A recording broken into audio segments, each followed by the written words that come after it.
Hello, everyone. Welcome to another video on the Blue Abroad YouTube channel. We're talking round 4. It's the Blues and the Dockers in gather round at Adelaide, in Adelaide.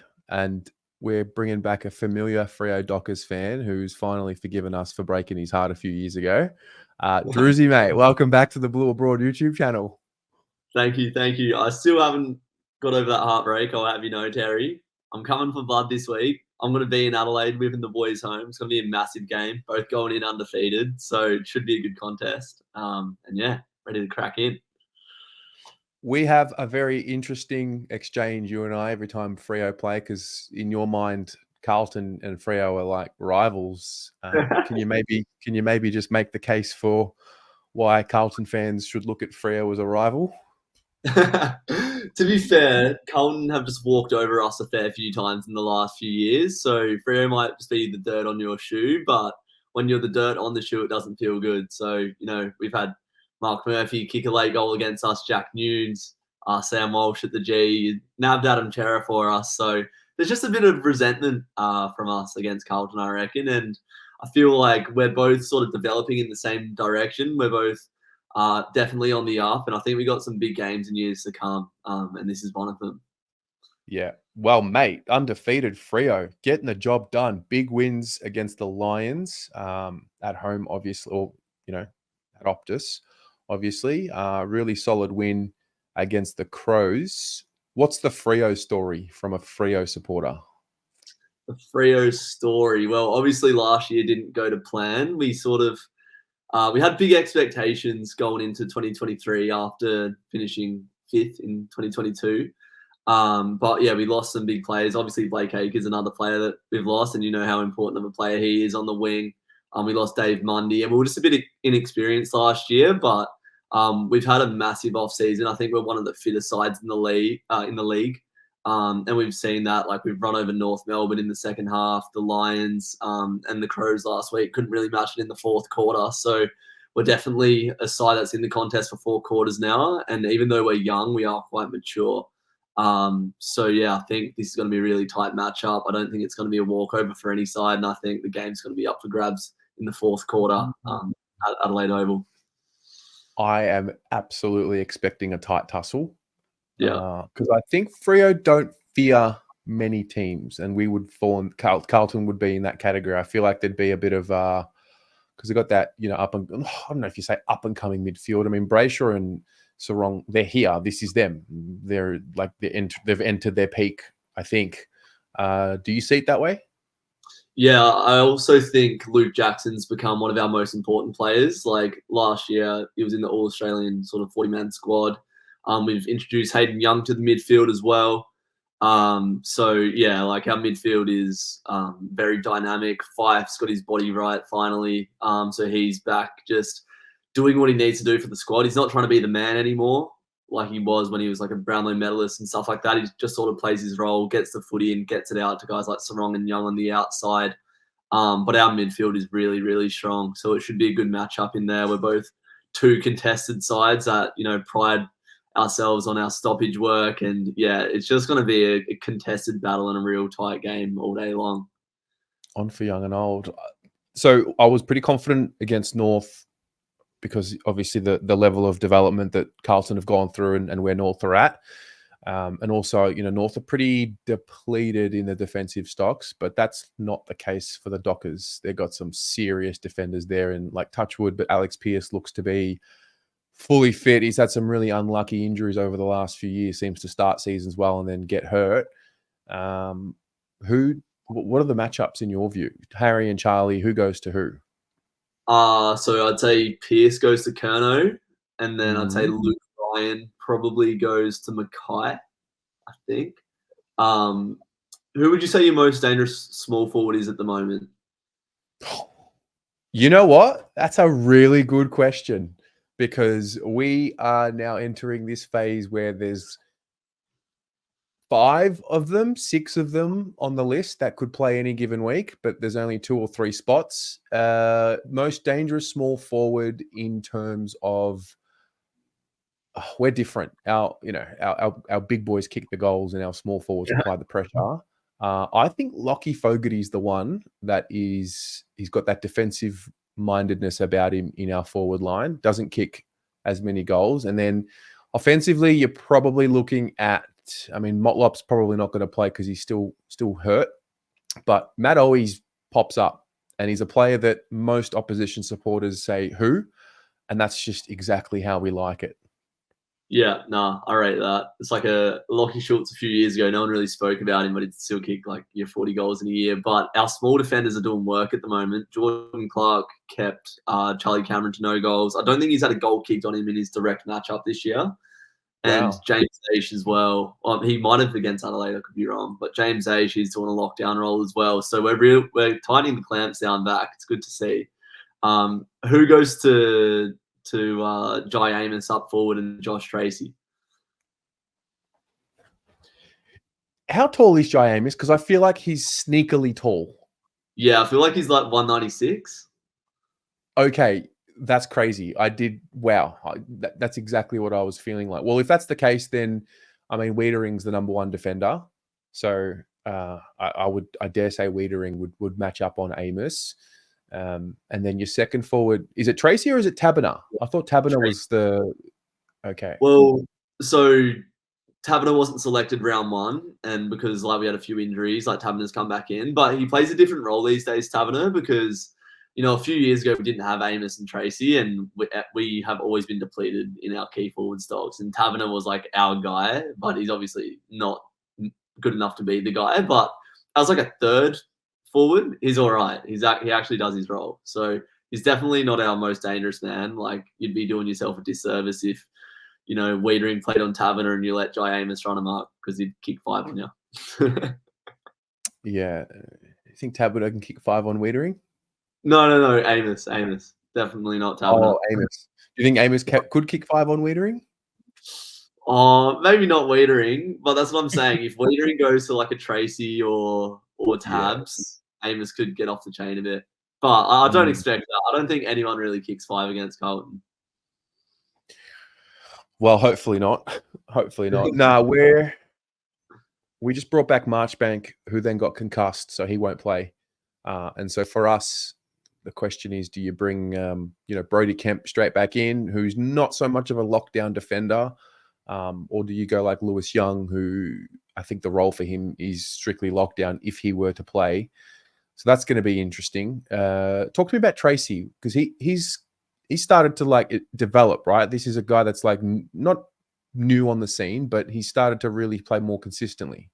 See, it feels like Tracy's been around for a while, but he's still 21 years old. Like he would have been drafted at 18 sort of thing, like been thrown in straight away. He is like a modern day key forward, like really strong mark and powerful. He's not afraid at all, but he's really good at following up at ground level as well. He's quite light on his feet. So he's not like a Matt Taverner where, once the ball goes to ground, he's pretty much obsolete. Like he follows up, he makes tackles, he's quick, he's explosive, and he plays second ruck as well. So still really young. Most of the players in this list are younger than me, which is just absolutely crazy. And yeah, he's got plenty of years to develop. Key forwards take time to come on, but he's had he must be coming up to 50 games, I reckon. But yeah, definitely a grafter. Doesn't have like the same levels of talent as like a Jai Amos or a Kerno, but just an honest hard worker that's not afraid to get dirty sort of thing. A lot of bark, sometimes bite, but yeah, he'll come on. He just needs to start playing a bit more consistently.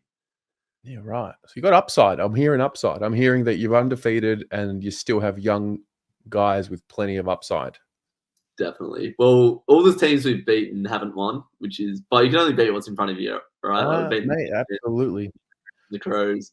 The Crows game was a weird one.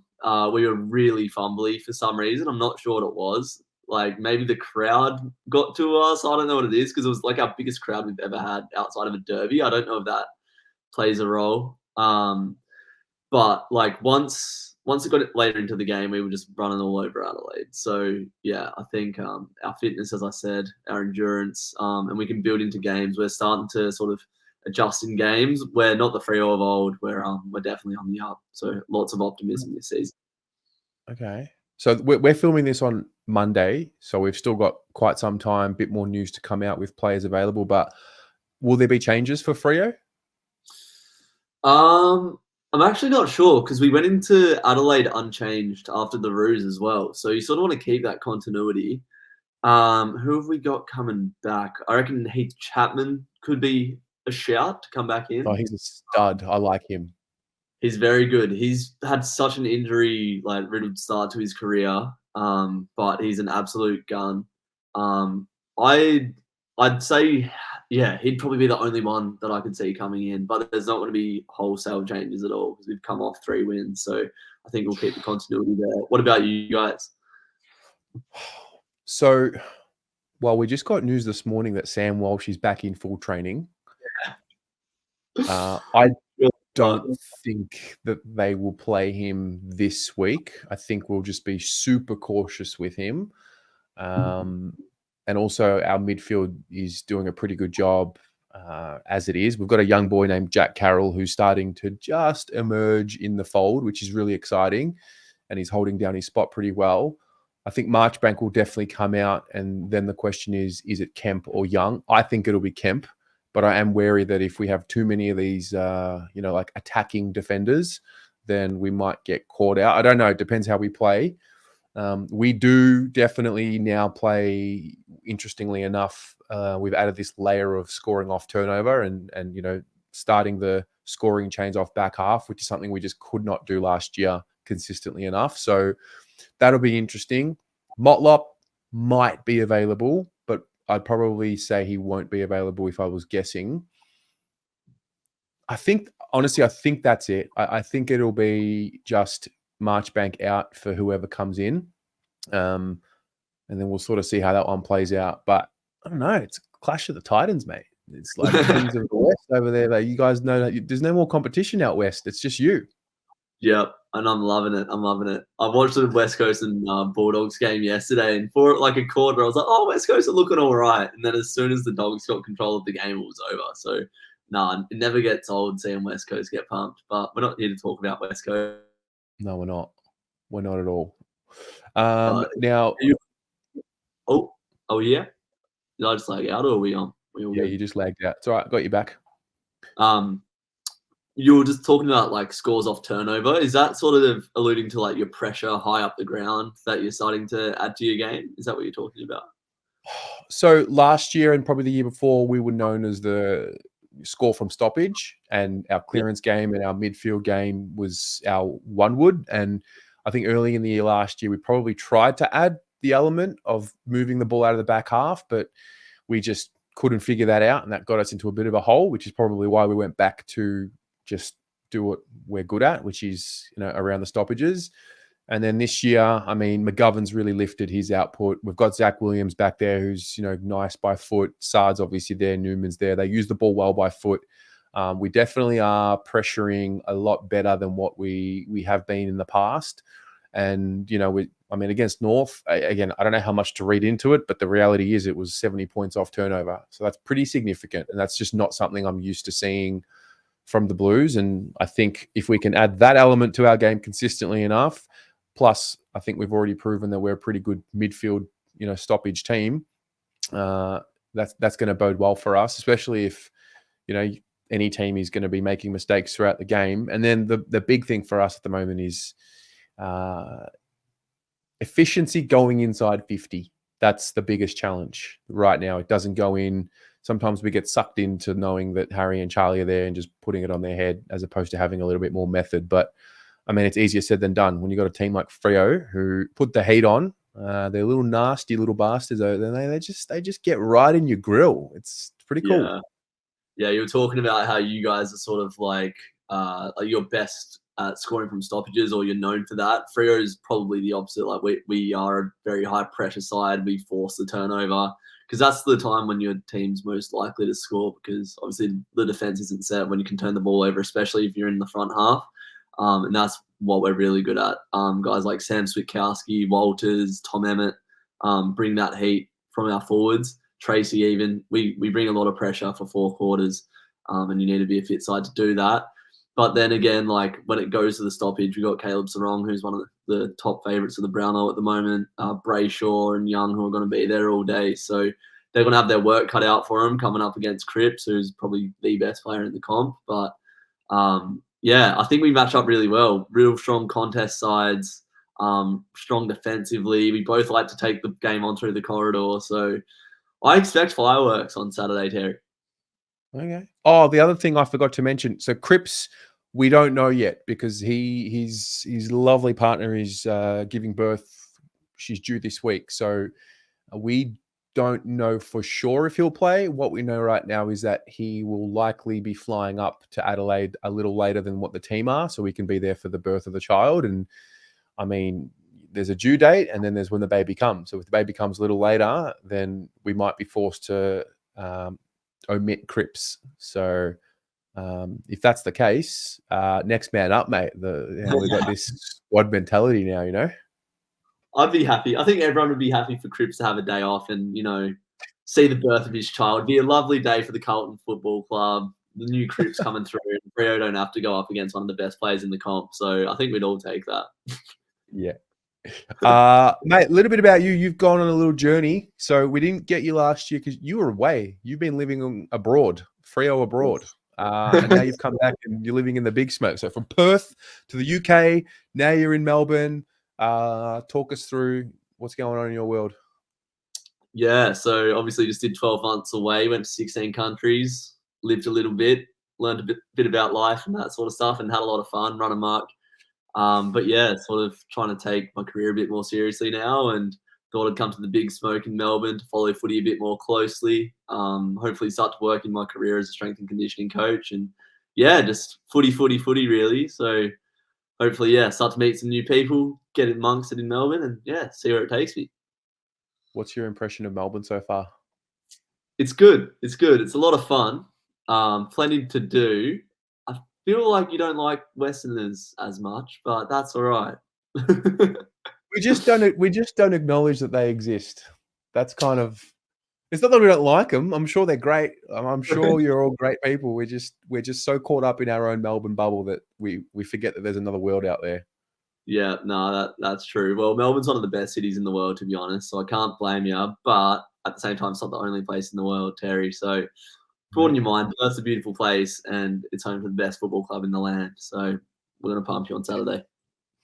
Amazing. All right, let's go to let's get some predictions in. I mean, obviously, we're both going to say our teams will win, so we'll just skip that. What about this? What is a storyline that will emerge from round 4? Oh, okay. I'm going to say Jai Amos kicks 4, big bag, and announces himself as one of the best key forwards in the comp. Wow. Let's big. Do it. What's your headline? I think Harry and Charlie will kick 3, maybe 4 goals between them because I really rate the Freo key position defenders, and it'll be the smaller guys that break loose, more goals from the midfield. I think this will be a low-scoring game. I've watched Freo tie up teams, and I think this will be a bit of a low-scoring game. So I think Harry and Charlie, no more than 4 between them, which is not bad, but also we want a bit more. And then I think it'll be the Orazio, Fantasia, Corey Durden, Lockie Fogarty types, Elijah Hollins, these guys that'll kick maybe 6 between them. And the Blues, in a really low-scoring affair, find another avenue to win. Do you want to speak on your Adelaide Oval form before we wrap it up? Because that hasn't been too flashy for years, has it? Well, it hasn't been not too flash. It's been non-existent. We haven't won there ever. So it's a perfect chance to get it. If I'm being honest with you, when the fixture came out, a lot of Carlton people in this community anyway said, pencil in that Freo game as a loss. That'll just be the slip up. So I don't know. We'll see. I'm putting it out there now to jinx the jinx. But I think if we're going to win at Adelaide Oval, it makes sense for it to be not against one of the Adelaide teams. Yeah. So I'll hang my hat on that and look for a positive there. It's going to be a massive game, Terry. It's going to be huge. I'm going to be there. Going to be a gather round. It's going to be a wicked week. Well, mate, enjoy. Thanks for joining again. Welcome back to the channel, and may the best team win. Hell yeah. No, we got some big games coming, Terry. I can smell it. I can feel it in my loins. We're not rivals. It's not a thing. We're going to have big games coming up that are going to have big impact on seasons. You will see. You will see. We will see indeed. Thanks, mate. Cheers, Terry.